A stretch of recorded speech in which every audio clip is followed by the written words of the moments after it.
In the beginning, God created the heavens and the earth. Now the earth was formless and empty. Darkness was over the surface of the deep, and the Spirit of God was hovering over the waters. And God said, "Let there be light," and there was light. God saw that the light was good, and he separated the light from the darkness. God called the light day, and the darkness he called night. And there was evening, and there was morning, the first day.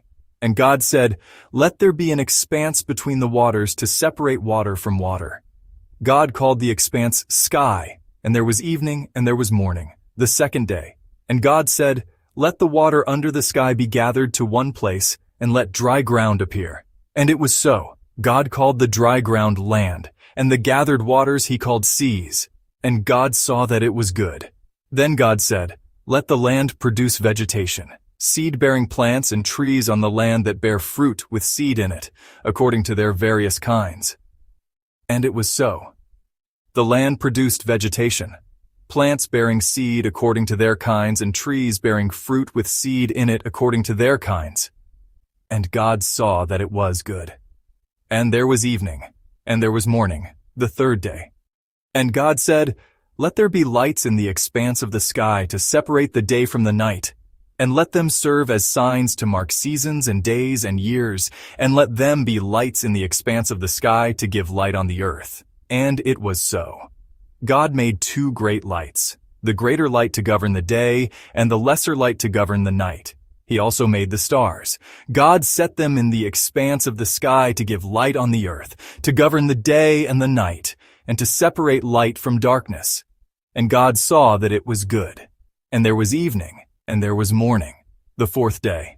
And God said, "Let the water teem with living creatures, and let birds fly above the earth across the expanse of the sky." So God created the great creatures of the sea and every living and moving thing with which the water teems, according to their kinds, and every winged bird according to its kind. And God saw that it was good. God blessed them and said, "Be fruitful and increase in number, and fill the water in the seas, and let the birds increase on the earth." And there was evening, and there was morning, the fifth day. And God said, "Let the land produce living creatures according to their kinds, livestock, creatures that move along the ground, and wild animals, each according to its kind." And it was so.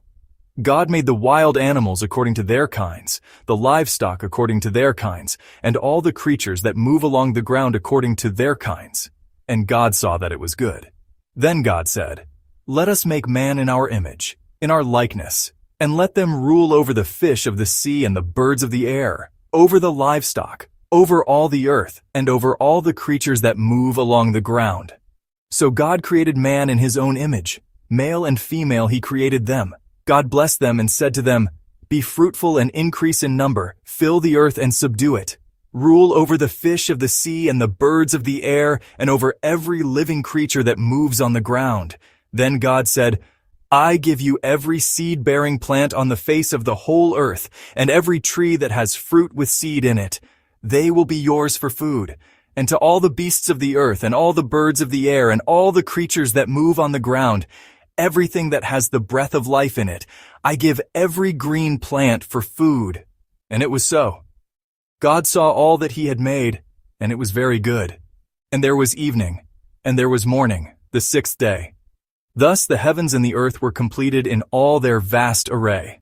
By the seventh day, God had finished the work he had been doing. So on the seventh day, he rested from all his work. And God blessed the seventh day and made it holy, because on it he rested from all the work of creating that he had done. The Lord God formed the man from the dust of the ground and breathed into his nostrils the breath of life, and the man became a living being. Now the Lord God had planted a garden in the east in Eden, and there he put the man he had formed. And the Lord God made all kinds of trees grow out of the ground, trees that were pleasing to the eye and good for food. In the middle of the garden were the tree of life and the tree of the knowledge of good and evil. The Lord God took the man and put him in the Garden of Eden to work it and take care of it. And the Lord God commanded the man, "You are free to eat from any tree in the garden, but you must not eat from the tree of the knowledge of good and evil, for when you eat of it, you will surely die." Now the Lord God had formed out of the ground all the beasts of the field and all the birds of the air. He brought them to the man to see what he would name them, and whatever the man called each living creature, that was its name. So the man gave names to all the livestock, the birds of the air, and all the beasts of the field. But for Adam, no suitable helper was found. So the Lord God caused the man to fall into a deep sleep. And while he was sleeping, he took one of the man's ribs and closed up the place with flesh. Then the Lord God made a woman from the rib he had taken out of the man, and he brought her to the man. The man said, "This is now bone of my bones and flesh of my flesh. She shall be called woman, for she was taken out of man." For this reason a man will leave his father and mother and be united to his wife, and they will become one flesh. In innocence and beauty, they walked together in harmony beneath the trees. The man and his wife were both naked, and they felt no shame. Now the serpent was more crafty than any of the wild animals the Lord God had made. He said to the woman, "Did God really say, 'You must not eat from any tree in the garden?'" The woman said to the serpent, "We may eat fruit from the trees in the garden, but God did say, 'You must not eat fruit from the tree that is in the middle of the garden, and you must not touch it, or you will die.'" "You will not surely die," the serpent said to the woman. "For God knows that when you eat of it, your eyes will be opened, and you will be like God, knowing good and evil."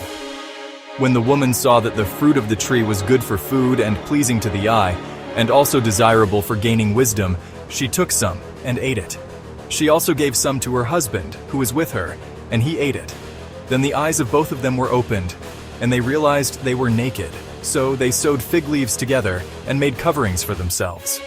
Then the man and his wife heard the sound of the Lord God as he was walking in the garden in the cool of the day, and they hid from the Lord God among the trees of the garden. But the Lord God called to the man, "Where are you?" He answered, "I heard you in the garden, and I was afraid because I was naked, so I hid." And he said, "Who told you that you were naked? Have you eaten from the tree that I commanded you not to eat from?" The man said, "The woman you put here with me, she gave me some fruit from the tree, and I ate it." Then the Lord God said to the woman, "What is this you have done?" The woman said, "The serpent deceived me, and I ate." So the Lord God said to the serpent, "Because you have done this, cursed are you above all the livestock and all the wild animals. You will crawl on your belly, and you will eat dust all the days of your life. And I will put enmity between you and the woman, and between your offspring and hers. He will crush your head, and you will strike his heel." To the woman he said, "I will greatly increase your pains in childbearing. With pain you will give birth to children. Your desire will be for your husband, and he will rule over you." To Adam he said, "Because you listened to your wife and ate from the tree about which I commanded you, you must not eat of it. Cursed is the ground because of you. Through painful toil you will eat of it all the days of your life. It will produce thorns and thistles for you, and you will eat the plants of the field. By the sweat of your brow you will eat your food until you return to the ground, since from it you were taken. For dust you are, and to dust you will return."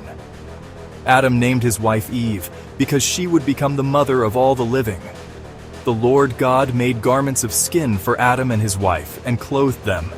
And the Lord God said, "The man has now become like one of us, knowing good and evil.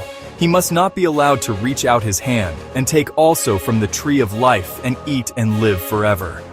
So the Lord God banished him from the Garden of Eden to work the ground from which he had been taken. After he drove the man out, he placed on the east side of the Garden of Eden cherubim and a flaming sword flashing back and forth to guard the way to the tree of life.